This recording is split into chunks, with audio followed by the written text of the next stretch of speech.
قرآن میں ہر مشکل کا حل عزیزوں. آج ہم قرآن سے دور ہو گئے ہیں. دیکھیے کہ نسخہ بتلا رہا ہوں، تمام بیماریوں کا حل بھی قرآن میں. قرآن جب آپ پڑھتے ہیں اس میں حدیث میں ہے کہ زیادہ فائدہ قبر، قیامت، برزخ کا ہوتا ہے. اور جب قرآن سنتے ہیں اس میں زیادہ فائدہ جسمانی بیماریاں ختم ہونے کا ہوتا ہے. دیکھیے پہلے ہم چھوٹے چھوٹے تھے، بچے تھے، ہم جس گلی میں جاتے تھے صبح تو قرآن کی آواز آتی تھی. لیکن اب جس گلی میں جاؤ تو میوزک کی آواز آتی، گانے کی آواز آتی. تو اتنی بیماریاں نہیں تھیں.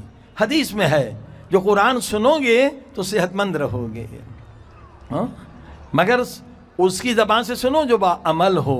پہلے بیمار ہو جاتے تھے، عالم دین کو لے آتے تھے، کسی زاہد کو لے آتے تھے، وہ قرآن پڑھتا تھا، بیماری ختم ہو جاتی تھی. آج ہم نے قرآن کو چھوڑ دیا.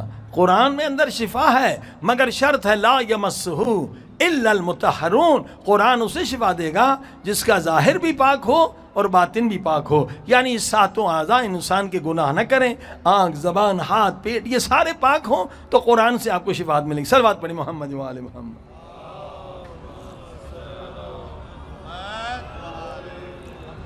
امام جعفر صادق علیہ السلام کے نسخہ سن لیں ہر بیماری کے علاج. اس وقت لوگ مہنگائی ہے، غربت ہے، بہت مشکلات ہیں.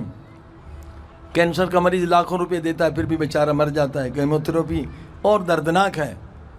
عزیزو امام کا نسخہ یاد کر لیں، لوگوں کو دیں. کتنے لوگوں نے شفا پائی ہے کینسر سے اس نسخے سے بغیر دوائی کے. امام فرماتے ہیں ہر لا علاج بیماری کا علاج ہے. کیا ہے؟ 100 مرتبہ صلوات پڑھیں فجر کے بعد اور 70 دفعہ 4 کل پڑھیں. قل هو الله احد، قل اعوذ برب الناس، قل اعوذ بالفلق، قل اعوذ. یہ چاروں کل پڑھیں. قل یا الکافرون، البتہ قل یا الکافرون پڑھیں یا نہ پڑھیں آپ کی مرضی ہے، مگر 3 کل ضروری ہیں. اور آیت الکرسی پڑھیں آخر میں، پھر 100 مرتبہ صلوات. اگر چھوٹی موٹی بیماری ہے تو 40 دن، بڑی بیماری ہے تو 4 مہینے مسلسل کریں. ہم نے یہ نسخہ آج سے تقریباً 15 سال پہلے ایک ڈاکٹر ہیں ہمارے دوست سمد صاحب کوئٹہ میں، ان کو دیا کہ آپ کے مریض آتے ہیں آپ یہ عمل کریں، نتیجہ دیکھیں.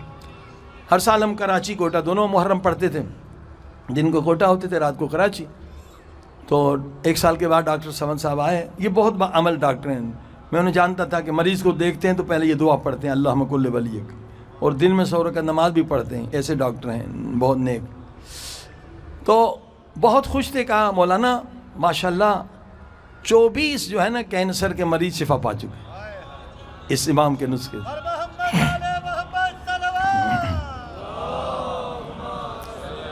کہ ماشاءاللہ بہت اچھا.